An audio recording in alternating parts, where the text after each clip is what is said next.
Hello, everyone. Merry and happy. If you're anything like me, you receive booze for Christmas because you like to try different sorts of booze, but because you don't like to drink a lot, you receive airplane bottle sizes of booze.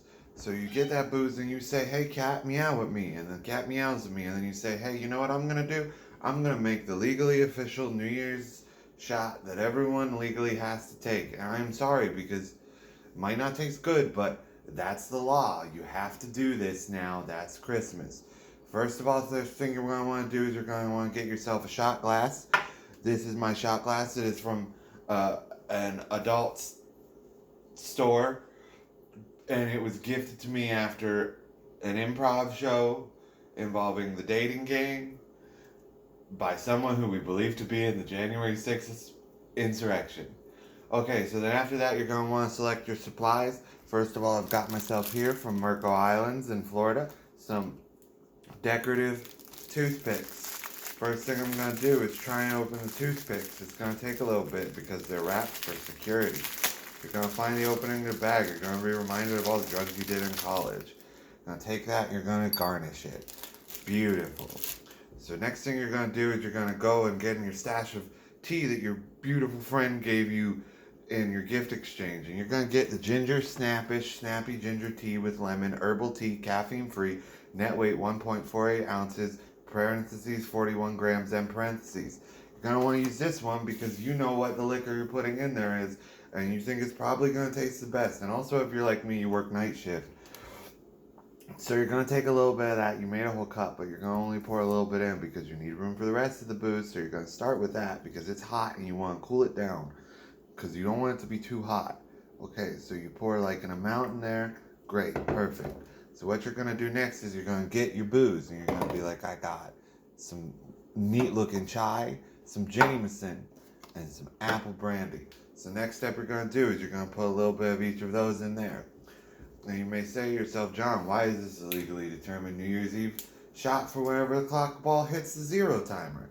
And you're going to say, look at that. So we got some cream in there. Now you might say, John, why are you starting with the cream? Isn't it going to curdle? So next up, you're going to get the Jameson. You're going to open it. You're going to say, I think I've had Jameson before, but this looks like fancier Jameson. But also, you don't drink a lot of Jameson, so you don't really know. You're going to pour that in there too.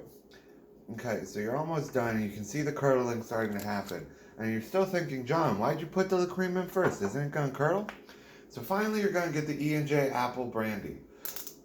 Now, you're familiar with E&J Brandy because you've had it before. Your mother used to tell you that if you wanted to take NyQuil to fall asleep, you should just drink some brandy. She was a good mother, but you know, sometimes we all make different life choices. Okay, so now you've poured all of that in there. You're saying, John, it must be done. Hurry, drink it. You put that cream in there first. It is going to curdle. So next up, what you're going to do is you're going to get yourself your chocolate-covered pretzels that your sister gave you, and you're going to open them. The bag's going to fall on the floor, though, so get ready for that. And by the bag falls on the floor, I mean the bag's going to rip open and the pretzels are going to fall on the floor. Now you're going to take a very delicate bite. Just a corner of it. You're going to put that in there as the other garnish. Now, if you look here and see, we have a very beautiful New Year's Eve shot.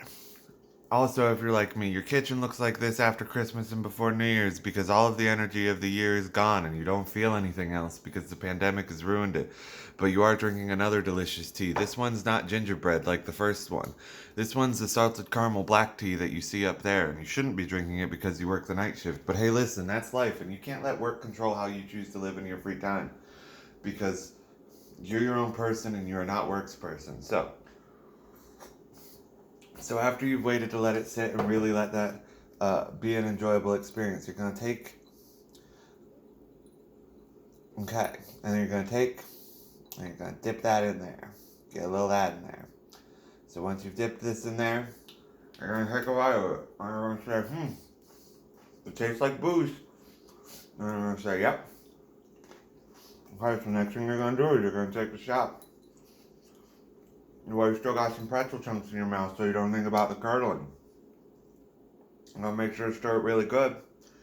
And you're going to do the shot. Now, I can't do the shot on YouTube because they don't like when you do liquor. But here's the shot. And then there's the shot. And listen, I'll be honest, I've had worse shots. But anyway, as a reminder, this is what you have to do on New Year's Eve if you plan on drinking. If you don't plan on drinking, that's okay too. There are other ways to enjoy your life, and no one should tell you how you do it. Anyway, this has been America Happy. So tired.